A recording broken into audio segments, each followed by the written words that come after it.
Bismillahirrahmanirrahim. Assalamualaikum warahmatullahi wabarakatuh. Waalaikumsalam warahmatullahi wabarakatuh. Perkenalkan, nama saya Rasdelia Nirum dari Prodi Pendidikan Bahasa Arab Universitas Hasyim Asy'ari.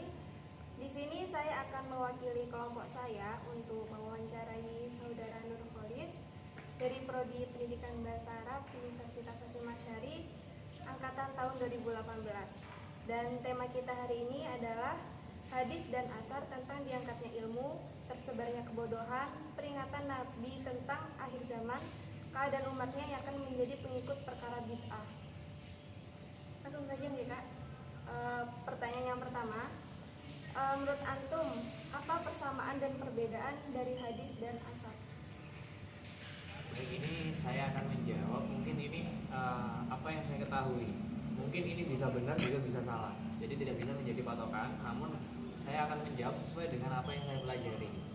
Jadi kalau kembali ke pengertian hadis, bahwasannya hadis itu ma'udhifa ilan Nabi sallallahu alaihi wasallam qaulin, fi'lin, taklirin, aw wasfin.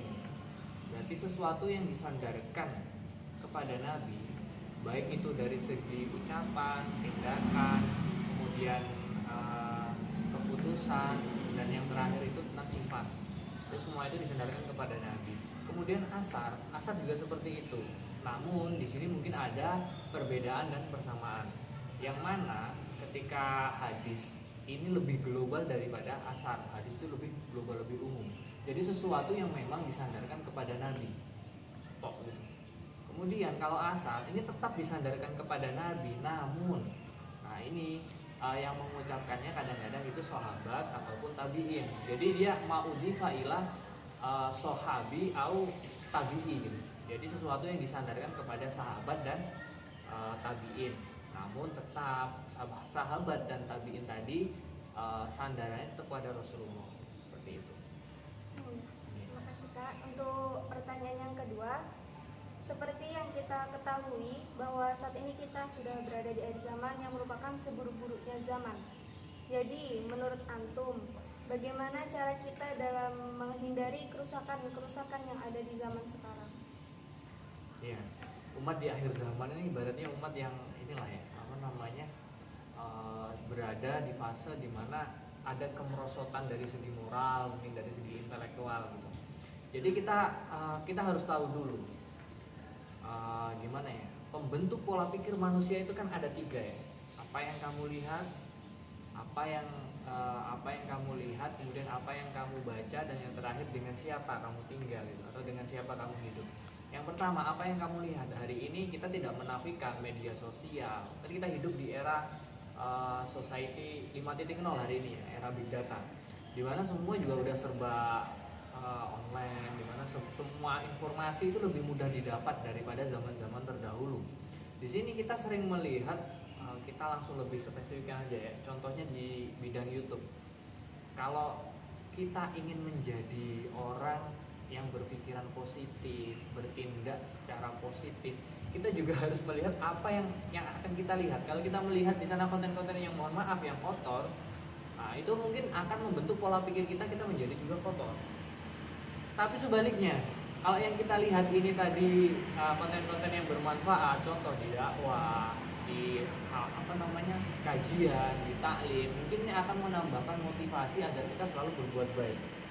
Seperti itu. Yang pertama, apa yang kita lihat. Kemudian yang kedua, apa yang kita baca.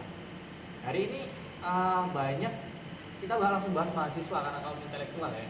Mahasiswa itu kurang dari segi minat baca. Ya kalau ada yang menentang bahwa saya mahasiswa hari ini suka membaca, ya kita lemparkan lagi. Buktinya mana? Hari ini kemerosotan dari segi literasi mahasiswa. Nah, di sini kita juga harus mengerti apa saja yang harus kita baca untuk membentuk pola pikir kita menjadi yang lebih baik lagi. Hari ini kita suka baca ya, mungkin setiap hari yang kita pegang kan gadget nih. Yang kita baca cuma chat WA, terus yang kita baca mungkin story Instagram, story Twitter. Namun ketika ingin menjadi positif, kita juga harus melihat di sana itu ada berita. Jadi kita setiap harinya informasi tentang Indonesia, informasi tentang negara, bahkan sampai mancanegara, kemudian informasi tentang agama yang lagi trending hari ini. Di sana kita harus memilih lagi di mana sekiranya informasi yang kita baca itu membentuk pola pikir kita menjadi yang lebih positif. Kemudian yang terakhir yaitu dengan siapa kita tinggal. Ini walaupun urutannya terakhir, namun ini yang paling penting. Hari ini beruntung mahasiswa Universitas Hasyim Asy'ari tinggal di kalangan yang notabene-nya pesantren. Jadi kita nggak perlu lagi kayak mencari lingkungan-lingkungan yang positif, lingkungan-lingkungan yang membantu kita untuk terus berpikir tentang agama, terus berpikir soal ubudiyah. Di sini itu tempatnya, karena mayoritas di sini pondok pesantren. Jadi kalau kita mengumpuli lingkungan itu biasanya kita terseret. Contoh, kita berkumpul dengan, mohon maaf, bukan maksud untuk mendiskriminasi ya. Kita kumpul dengan orang-orang yang menggunakan sabu, kita berkumpul dengan orang-orang yang suka berjudi, ada kemungkinan kita akan ikut ke sana. Nah, berarti ketiga ini tadi itu harus kita pilih lagi. Dimana memilih tiga hal ini harus dalam rangka menjadikan kita hidup yang lebih baik, bukan yang lebih buruk. Jadi seperti itu. Untuk pertanyaan selanjutnya, kenapa pada zaman yang maju dan secanggih ini terdapat hadis yang menjelaskan tentang diangkatnya ilmu? Jadi menurut antum yang dimaksud dengan diangkatnya ilmu itu merupakan ilmu pengetahuan atau ilmu akhlak atau ilmu yang bagaimana? Berdasarkan hadis Nabi, jadi akhir zaman itu kan diangkatnya semua ilmu ya. Nah, itu kan secara umum tuh ilmu, belum ada secara spesifiknya ilmu apa yang diangkat. Namun berdasarkan pemahaman saya, lagi-lagi saya balikan lagi, mungkin ini bisa benar dan bisa salah karena ini bentuknya pemahaman ya. Kalau menurut saya semua ilmu akan diangkat, lebih spesifiknya ilmu akhlak gitu. Karena apa? Memang di akhir zaman nanti manusia itu bodoh semua soal akhlak. Karena yang mereka kejar adalah dunia. Itu tanda-tanda akhir zaman. Jadi nggak ada lagi orang menyembah Allah, nggak ada lagi orang-orang miskin, orang kaya semua. Itu baru kiamat. Itu kiamat nanti. Jadi menurut saya ya ilmu yang akan diangkat ini ya lebih spesifik ke akhlak tadi. Karena manusia ini gini ya, ilmu akhlak itu membuat hati manusia itu lembut. Seperti contoh manusia itu kan punya ruh ya. Kalau hari ini mungkin badan kita bisa sehat ya, namun kan nggak menutup kemungkinan ruh kita ini belum tentu sehat seperti badan. Karena ruh itu butuh asupan, sama seperti badan butuh gizi. Asupannya gimana? Ya kita harus mengenal Sang Pencipta. Mengenal sang Pencipta itu bagaimana lagi gitu ya. Kita harus mempelajari tentang agama itu tadi, tentang akhlak, ubudiyah. Itu baru kepada Allah. Pada manusia itu juga ada namanya adab kan. Ada namanya tata cara kita hidup kepada sesama, hidup kepada manusia yang saling tolong menolong, mengutamakan toleransi ya, seperti itu contohnya.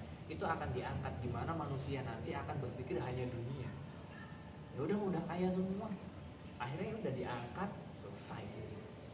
Jadi dunia itu ibaratkan ketika bagus semua juga mungkin akan kiamat, buruk semua juga mungkin akan kiamat. Ini seperti itu. Saya mau bertanya lagi untuk pertanyaan yang terakhir. Bagaimana cara kita dalam mengatasi kebodohan? Karena kan seperti yang kita ketahui di akhir zaman itu bukan hanya diangkatnya ilmu juga, tapi juga ada hadis yang menjelaskan tersebarnya kebodohan. Seperti itu. Ya kalau ngomong soal bagaimana apa namanya mengatasi kebodohan yang belajar gitu. Terus sekarang kan timbul pertanyaan lagi, belajarnya ke siapa gitu? Karena hari ini ilmu pengetahuan itu mudah diakses. Contoh hari ini ya saya punya Google itu lebih enak gitu. Ada apa-apa kita tinggal buka, kita tinggal browsing, tinggal ketik apa ininya, kata kuncinya, semua bisa keluar di sana. Jadi ini pentingnya guru kan. Kita harus mencari guru yang memang membidangi bidangnya. Karena jika salah guru ya semuanya bisa salah gitu. Jika kita salah guru. Makanya kita juga dalam kitab Adabul Alim wal Muta'alim itu kan ada namanya di mana santri atau murid ini harus mencari guru yang bagaimana. Yang pertama patokannya yang solid dulu dan punya intelektual di bidangnya. Ya kalau hari ini beda ya. Kalau dulu mungkin ulama itu bidangnya bisa banyak. Seperti contoh Imam Syafi'i itu terkenalnya ahli fikih kan. Memang terkenalnya ahli fikih, namun segi tasawuf juga lengkap beliau. Nah, hari ini itu jarang sekali guru ataupun ulama yang membidangi semuanya. Biasanya spesifiknya kemana? Ada yang spesifik ke Quran, ada yang ke kitabnya mungkin, ada yang hikmahnya mungkin. Ya kita harus mencari itu yang sesuai dengan apa yang kita inginkan. Ya cukup sekian wawancara hari ini. Saya ucapkan terima kasih sudah tak menulis untuk waktunya. Syukron. Wassalamualaikum warahmatullahi wabarakatuh. Waalaikumsalam.